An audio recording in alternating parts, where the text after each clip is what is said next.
శ్రీమాత్రే నమః. మనము తులసి మాత్రము అన్ని దేవుళ్ళకు పెడతాం, కానీ వినాయకుడికి మాత్రం ఒక్క వినాయక చవితి రోజే ఎందుకు పెడతారో తెలుసా అండి? మిగతా రోజులలో ఎప్పుడు తులసి అనేది వినాయకుడికి పెట్టరు. ఎందుకో తెలుసా అండి? వినాయకుడు తపస్సు చేస్తూ ఉండగా తులసి విహారానికి అనేది వెళ్తుందండి. అలా విహారానికి వెళ్ళినప్పుడు వినాయకుడిని చూసి ఇష్టపడుతుందనమాట. అలా ఇష్టపడినప్పుడు వినాయకుడి దగ్గరికి వెళ్ళేసేసి తపస్సు చేస్తున్నా సరే వినాయకుడి మీద నీళ్లు తీసుకొచ్చేసి పోస్తుందండి. అలా వ్రతభంగం అనేది చేస్తుంది, అంటే తపస్సు భంగం అనేది చేస్తుందనమాట. అలా భంగం చేసినప్పుడు వినాయకుడు వెంటనే కళ్ళు తెరిచేసి ఎవరు నువ్వు అని గట్టిగా కోపడతాడనమాట. నా పేరు తులసి అని చెప్తుందండి. నన్ను పెళ్లి చేసుకోమని వినాయకుడిని అయితే అడుగుతుంది. అప్పుడు వినాయకుడు నాకు పెళ్లి చేసుకునే ఉద్దేశమే లేదు, నిన్నే కాదు ఎవరిని పెళ్లి చేసుకోనని అయితే వినాయకుడు గట్టిగా చెప్తాడండి.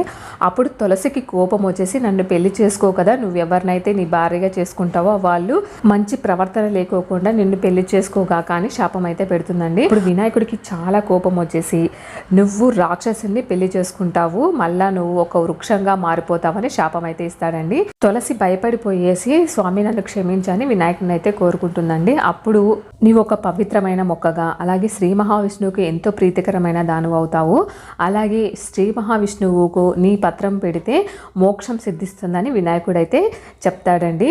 అలాగే తులసి చెట్టును ఎవరైతే పూజిస్తారో వాళ్ళకు దోషం అనేది ఉండదు, ఇలా వినాయకుడు అయితే చెబుతాడండి. కాకపోతే నిన్ను మాత్రం నేను వినాయక చవితి రోజు తప్ప ఎప్పుడు నిన్ను ధరించను అని అయితే చెప్తాడండి. అందుకనే వినాయక చవితి రోజు మాత్రమే మనము వినాయకుడికి తులసి దళం అయితే పెడతాం. మిగతా ఏ రోజులలో తులసి వినాయకుడికి పనికిరాదని చెప్తామన్నమాట. ఇదండి స్టోరీ. ఇలాంటి మంచి మంచి ఇన్ఫర్మేషన్ కోసం మన ఛానల్ని ఫాలో అవ్వండి. శ్రీమాత్రే నమః.